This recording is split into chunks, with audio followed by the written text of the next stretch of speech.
এবার সিদ্ধান্ত হয়েছিল যে ঢাকায় ঈদ করব, নোয়াখালীতে আসবো না, কারণ নোয়াখালীতে আসার কোনো ইচ্ছাই ছিল না। যেহেতু বোনের জামাই অসুস্থ, তাকে নিয়ে কিন্তু গ্রামের বাড়িতে আসা যাবে না। তো ওইটা চিন্তা করে এবার সিদ্ধান্ত যে ঢাকায় ঈদ করব। হঠাৎ করে আবার সিদ্ধান্ত হয়েছে যে গ্রামের বাড়িতে আসতে হবে, সবাইকে নিয়ে একসাথে ঈদ করতে হবে। গ্রামের বাড়ির কথা শুনে তো বাচ্চারা অনেক এক্সাইটেড যে গ্রামের বাড়িতে ঈদ করবে।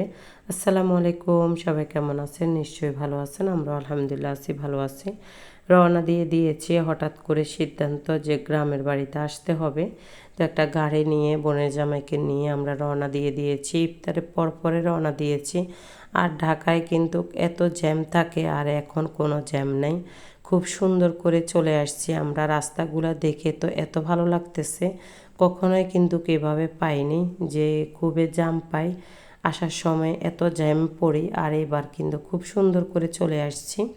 আসার পরে ভাইয়ার বাসায় একটা ইফতারে পার্টি ছিল, ভাইয়ার বাসায় চলে আসছি। ভাইয়ার বাসায় ছোট্ট একটা আয়োজন আমাদের। তো ওইখানে কিন্তু ছোট বোনে আসবে, আর বাহিরের অনেক মেহমান আছে, তার জন্য কিন্তু অনেক কিছু আয়োজন করতেছে ভাইয়া। তো সব কিছু বাসায় তৈরি করতেছে, ডিম চপ, আলুর চপ, বেগুনি। তার সাথে ভাইয়া একটা বিরিয়ানি করতেছে, এটা সৌদির খ্যাপচা বলে। তো খুব সুন্দর করে ভাইয়া বসিয়ে দিয়েছে। আমি একটু নাড়াচাড়া করে দেখতেছিলাম যে কেমন হচ্ছে। অনেক সুন্দর একটা গ্রান বের হয়েছিল। তো এখানে ভাইয়া এটা করতেছে নিজ হাতে। তার সাথে সাথে কিন্তু সবজি পিঠাও হবে আমার ভাইয়ার হাতের, খুবই মজার সবজির পিঠা। তো এখানে আমি কিন্তু ডিম চপগুলো একটু ভাজতেছিলাম, কারণ ভাবি একা হাতে সব কিছু করতে পারছে না, তার জন্য কিন্তু একটু সবাইকে হেল্প করতেছি। আর আমার ভাইয়া অনেক হেল্প করতেছে, সব কিছু গুছিয়ে নিচ্ছে। ভাবিও কিন্তু বসে নিয়ে সব কিছু করতেছে একা হাতে আসলে। তো দেখে কিন্তু নিজেও চলে আসছে রান্নাঘরে কিছু কাজ এগিয়ে দেওয়ার জন্য। আসলে বসে থাকা যায় না, সবাই যখন কাজ করে তখন মনে হয় যে বসে থাকতেও ভালো লাগে না, সবার সাথে হাতে হাতে কাজ করতে ভালো লাগে। তো এখানে অনেক কিছু হয়ে গিয়েছে, বেগুনি আলুর চপটা হয়ে গিয়েছে, তার সাথে আমার ভাইয়া কতগুলো ফল নিয়ে আসছে, সবাইকে ফল দিবে। আঙ্কুর ফল, এখানে আনার আছে, সব কিছু আছে ভাইয়া, কলা আছে, আপেল আছে, মালটা আছে, আসলে সব কিছু আছে। তো 3 ধরনের শরবত করা হবে। আর আমার ভাইয়া টেবিলটা অলরেডি অনেকটাই গুছিয়ে নিয়েছে, খুব সুন্দর করে গুছাবে। গ্রামের বাড়িতে আসলে কিন্তু ইফতারি পার্টিগুলো খুব সুন্দর হয়। আর এভাবে কিন্তু সবাই ইফতারি পার্টি দেয় এক এক দিন এক একজনের বাসায়।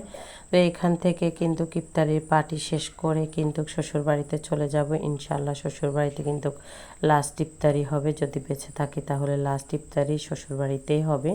তো ভিডিওগুলো দিতে দিতে একটু লেট হয়ে গিয়েছে, কারণ গ্রামের বাড়িতে আসার পরে কারেন্ট নেই, কিছু নেই, কিছুই করতে পারি না আসলে। আর গ্রামের বাড়িতে আসলে সবার সাথে গল্প করতে করতে না মনে হয় যে কিছুই করতে ইচ্ছা করে না। এইটাই হয়েছে আসলে সমস্যা, না হলে কিন্তু খুব সুন্দর করে সব কিছু হয়। ভালো লাগে না, মনে হয় যে অনেক দিন পরে সবাইকে দেখেছি, সবার সাথে গল্প করি, সব কিছু করি, আর কিছু ভালো লাগে না। খাওয়া দাওয়া সব কিছু মনে হয় যে রেখে সবার সাথে গল্প হয়ে থাকি। গ্রামে আসার পরে পাড়া দেওয়ার সাথে সাথে মনে হয় যে তাদের খাওয়া দাওয়া সব কিছু চেঞ্জ হয়ে গিয়েছে। তারা খাওয়ার কথাও তাদের মনে থাকে না, যে তারা কোন টাইমে খাবে, কোন টাইমে তারা গোসল করবে, কোন টাইমে তারা কি করবে, এটাই মনে হয় যে ভেবেও পায় না। এত ব্যস্ত তারা খেলাধুলা নিয়ে। আর সবাইকে পায় আসলে গ্রামে, কিন্তু ঈদের সময়টাই কিন্তু সবার বাসায় সবাই আসে। তো কথা বলতে বলতেই আপনাদের সাথে অনেক কিছু শেয়ার করে ফেলেছি। এখানে কিন্তু ভাইয়া সুন্দর করে টেবিলটাকেও গুছিয়ে নিয়েছে। ইফতারের সময়টাও কিন্তু ঘনিয়ে গিয়েছে, আর সবাই চলেও আসতেছে। খুব সুন্দর করে গোছানো হয়েছে। আসলে ভালো লাগে এগুলা সব কিছু আয়োজন করতে, যখন ভালো লাগে সবাই খাওয়া দাওয়া করার পরে আরও বেশি ভালো লাগে। তো আমি বলতেছিলাম যে খুব সুন্দর করে টেবিলটাকে গোছানো হয়েছে, এখন কিন্তু ভাইয়া সব কিছু সুন্দর করে সার্ভ করে দিয়েছে, আর ভালো লাগতেছে।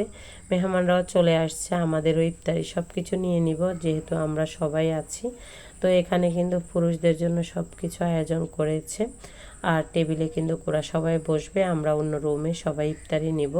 তো ভাইয়ার বাসা থেকে কিন্তু বেশি থাকবো না, কারণ শ্বশুরবাড়িতে সবাই ফোন দিচ্ছে শ্বশুরবাড়িতে যাওয়ার জন্য।